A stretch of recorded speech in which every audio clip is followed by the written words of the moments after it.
Hi Earth Sign, Taurus, Virgo, and Capricorn. This is your gem in your Tarot reader. So Earth Sign, alamin natin ang sitwasyon na na-encounter or may-encounter mo. Just a reminder, this is a general reading. So this may or may not resonate with you, so don't take it personally. This is just a guide. This is also a timeless reading. So kung mapanood mo ito sa ibang panahon at ibang pagkakataon, possible na nakatadhanang mapanood mo ang reading na ito. Maaari yung mga advice and messages na mapupull out natin ay makatulong sa iyong sitwasyon. Also, please like, share, comment, and subscribe for more videos.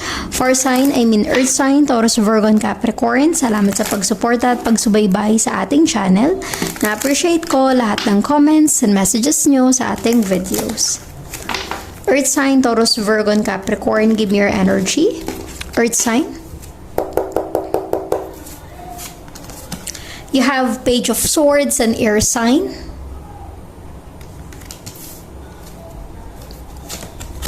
The Chariot, a strong Cancer energy, and Three of Swords and Air Sign. Okay. Earth Sign, Taurus, Virgo, and Capricorn, maaaring ikaw ay connected with an air sign, Gemini, Libra, and Aquarius, or a strong Chariot energy. This is, a strong Cancer energy. This is a water sign. So, it really feels na maaaring there is someone na gustong mag-reach out, gusto kang kausapin, pero nag-aalinlangan. Page of Sword is some kind of energy na para bang gusto niyang mag-send ng message. May gusto siyang iparating or ipaalam sa'yo, pero hindi pa niya to nagagawa. Parang nasa isipan niya lang.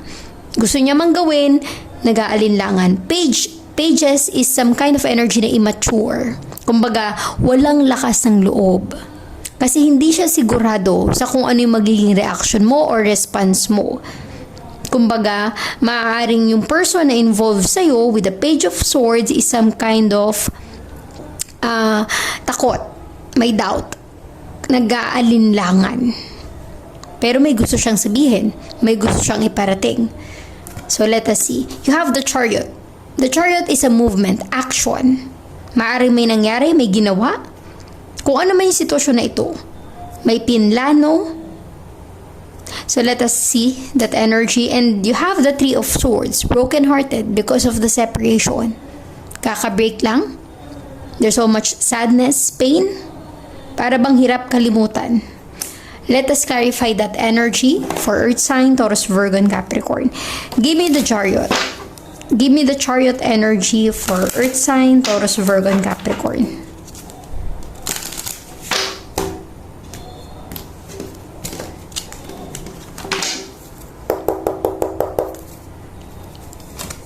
You have the Moon. Again, a Cancer energy, a water sign energy. The Moon is a strong Pisces. You have the Cancer and the Pisces. It feels like this is all about your feelings and emotion, Earth sign, Taurus, Virgo, and Capricorn. Maaring there's a hidden secret na hindi isinasabi na possible na nalaman or natuklasan mo na, pero hindi direct sa person na yun. Nalaman mo pa sa iba.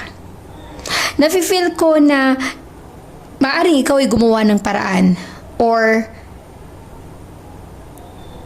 maaaring ikaw ay nagtanong-tanong or nangalap ng ebidensya para lang matuklasan, malaman mo yung katotohanan. The Moon energy.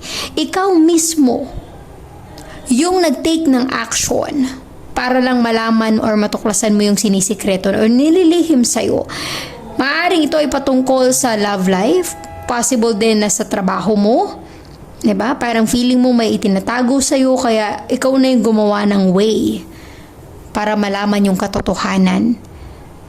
It really feels na yung Page of Swords na ito maaaring involves sa kung ano man yung sekreto or itinatagong lihim sa'yo for sign. Earth sign, Taurus, Virgo, and Capricorn. Kaya siguro nag-aalinlangan siya kasi alam niyang mali yung ginawa niya. Kaya siguro wala siyang lakas ng loob na kausapin ka kasi meron siyang nililihim or tinatagong sikreto na ayaw niya na matuklasan mo, malaman mo. Pero gumawa ka ng paraan, the Chariot. Ikaw mismo yung nakakita or nakakuha ng ebidensya sa kung ano man niyang inililihim or tinatago sa iyo. Kumbaga, ramdam mo na. Let us see the Page of Swords in your energy. Give me the Page of Swords for Earth sign, Taurus, Virgo, and Capricorn.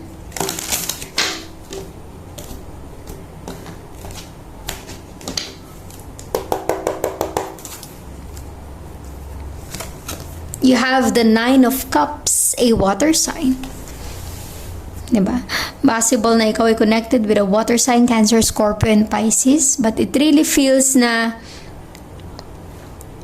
na-overwhelm yung person na ito. Kaya hindi niya magawang kausapin ka kasi parang feeling niya, iba-block mo lang siya. Parang feeling niya, kumbaga, yung feeling na i-ignore mo lang siya. Kahit na magsalita siya or kahit na mag-send siya ng message sa'yo, hindi mo siya bibigyang atensyon or panahon. Nafe-feel ko sa energy mo, Earth sign, busy ka. Marami kang pinagkakaabalahan sa buhay mo na kung saan nakakatulong para maibsan yung lungkot na dinadanas mo, para mawala yung problemang pinagdadaanan mo. Nagpapakabisi ka, Earth sign. Nafe-feel ko na marami kang pinagkakaabalahan sa ngayon. Kaya yung person na ito, hindi niya ba alam kung papaano siya magkaroon ng time para sa'yo. Hindi niya alam kung papaano siya magkakaroon ng way para makausap ka, makita ka man lang, or ma-explain man lang niya yung sarili niya sa'yo. It really feels na gusto niyang i-explain yung sarili niya, or alam mo yung ipaliwanag sa'yo yung katotohanan, pero ikaw, hindi mo siya pinapansin. Nine of Cups. Masyado kang busy sa buhay mo ngayon. Masyado kang maraming pinagkakaabalahan para bigyan siya ng panahon or atensyon. Let us see the Three of Swords in your energy.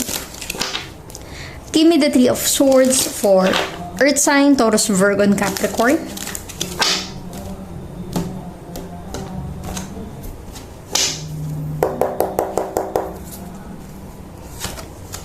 You have the King of Cups, a water sign. Okay, I'm really getting here Earth sign, Taurus, Virgo, and Capricorn. Nafe-feel ko na ikaw yung kayang iwan yung person na ito. Maaaring itong Three of Swords ay mula sa person mo. Person na involved sa'yo, person na may nilihim or itinagong sikreto sa'yo kasi kaya mo nang wala siya sa buhay mo. With the King of Cups, para bang hindi mo kailangan ng taong magbibigay sa'yo ng pain or sadness. Napaka-confident mo sa sarili, Earth sign. Nararamdaman ko na, kumbaga, yung maturity level mo, nandun na, King of Cups. Kumbaga, nafe-feel ko yung pagiging stable mo sa buhay. Kaya nagsabi ko, masyado kang maraming pinagkakaabalahan with the Nine of Cups. Yung tipong nasaktan ka na, nalaman mo yung katotohanan, move on ka na agad. Ngayon, yung gustong maghabol is yung person na nakagawa ng pagkakamali sa'yo. Siya yung nasasaktan. Nararamdaman ko yung Three of Swords is mula sa person na to. Kung ano man yung connection mo sa kanya, siya yung broken-hearted. Siya yung maaaring may panghihinayang at nawala ka sa buhay niya. Kung nalaman mo yung katotohanan, kung ano may nilihim niya sa'yo or sinikreto, tinago niya sa'yo, maaaring dumarating na yung karma sa kanya with the Three of Swords kasi nakikita niya na nag-i-improve na yung buhay mo. Nakikita niya na masaya ka naman kahit wala siya. Let us get more energies for you. Earth sign, Taurus, Virgo, and Capricorn.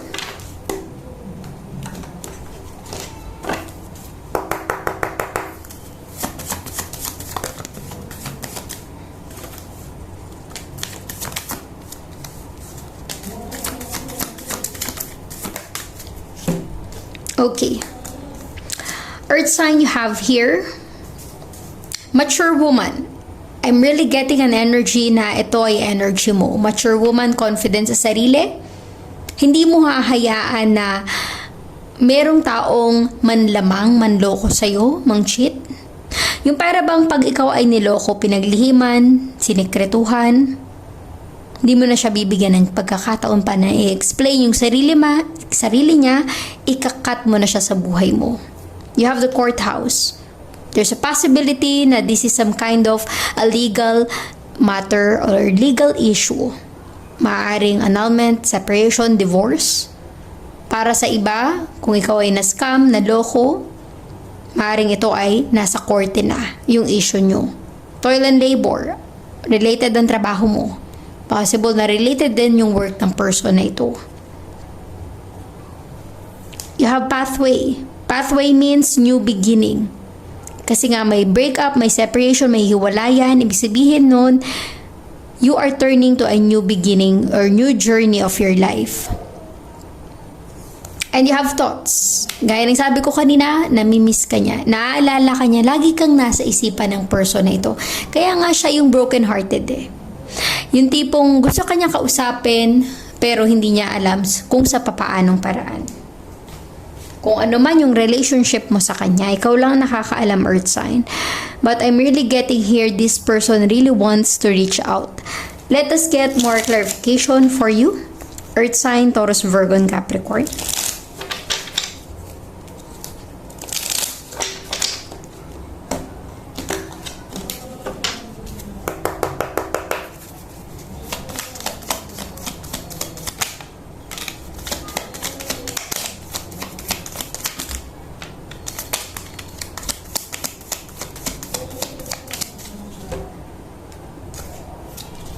Okay. Earth sign, you have here 4 of Wands, a 4 sign. Stability with your family. It really feels na ang focus ng attention mo ngayon is your family. Sila yung priority mo. Maaari ring all about family ang problemang pinagdadaanan mo sa ngayon. You have the strength, a strong Leo. Have this confidence sa sarili mo, Earth sign. Kung meron kayong legal matter or legal issue, kakayanin mo yan. Malagpasan. Kailangan mo ng confidence sa sarili, strength, inner strength. Huwag kang panghinaan ng loob. Kailangan kayanin mo kung ano yung problemang pinagdadaanan mo sa buhay. You have the Queen of Cups. Diba? Kanina, King of Cups, and now the Queen of Cups. Para sa ibang fire sign, Earth sign, Taurus, Virgo, and Capricorn, maaaring ikaw ay single parent or solo parent. Ikaw na lang yung tumataguyod mag-isa para sa pamilya mo. Ikaw ang sumusuporta sa kanila. That's why, kailangan mo ng lakas ng loob na labanan or kayanin yung mga problema na yan. Malagpasan mo. You have the Knight of Pentacles and Earth sign. May paparating. It really feels na this is your person's energy. At ang nararamdaman ko sa Pentacles na ito is apology. Kaya nga nasabi ko gusto niya mag-reach out, pero nag-aalinlangan. The Knight of Pentacles, ibig sabihin matagal. Matagal na panahon mo pa maaaring marinig yung apology niya. Hindi niya pa kaya na harapin ka. And you have Three of Swords. Meron pa ring there's so much pain, sadness because of the breakup or separation. Resonate as it is, maybe this is your energy, Earth sign, or your person's energy. Pero one thing for sure, may nakakamiss because you have thoughts in your energy. Maaaring namimiss ka ng person mo or ikaw yung namimiss niya. Or namimiss mo siya, okay? Let us get more message for you. For Earth sign, Taurus, Virgo, and Capricorn. Let's get more message.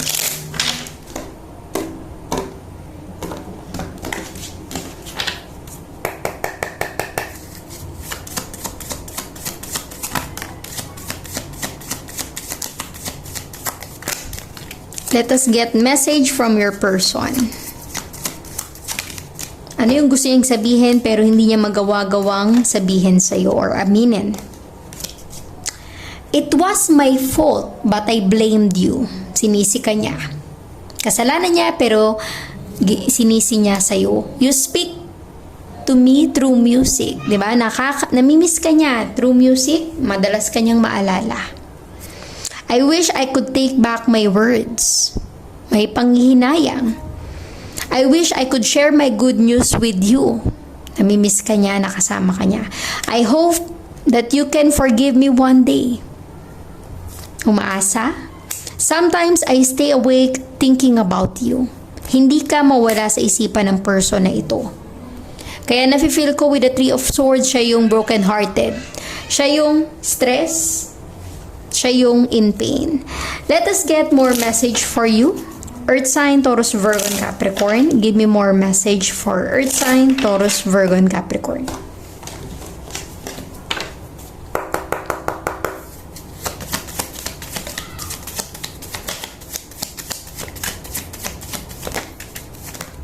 Okay. Earth sign, you have here cassette. You have cassette in your energy. Outdated thinking, conditioning, replaying events over in your head, diba? You speak to me through music.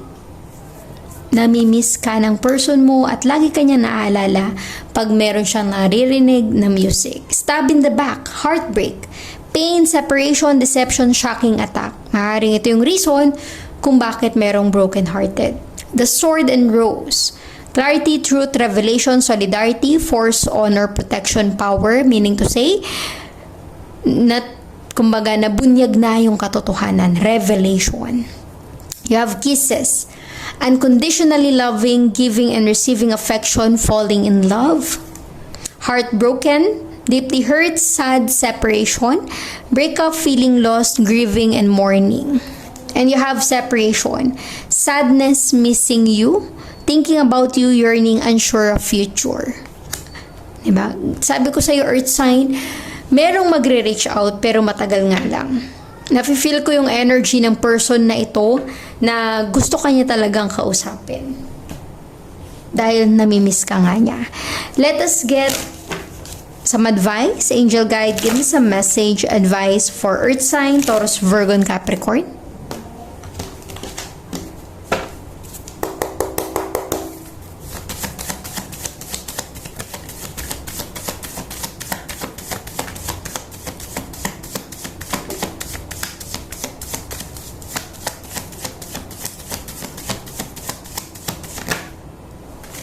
Okay. Earth sign, you have here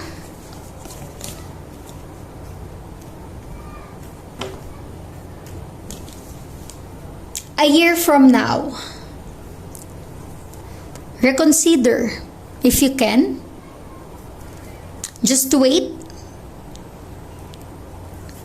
Ask for help from others. Your family, your friends, your relatives, your loved ones. No answer always lead you to a right direction. Lagi mong tandaan, kung bigyan ka ng no answer, kung feeling mo no yung answer sa sitwasyon mo, ibig sabihin nun may ibang plano para sa'yo. And there's a romance. Para sa ibang Earth sign, Taurus, Virgo, and Capricorn, maaring ito ay patungkol sa romantic energy ng buhay mo, relationship, connection with someone.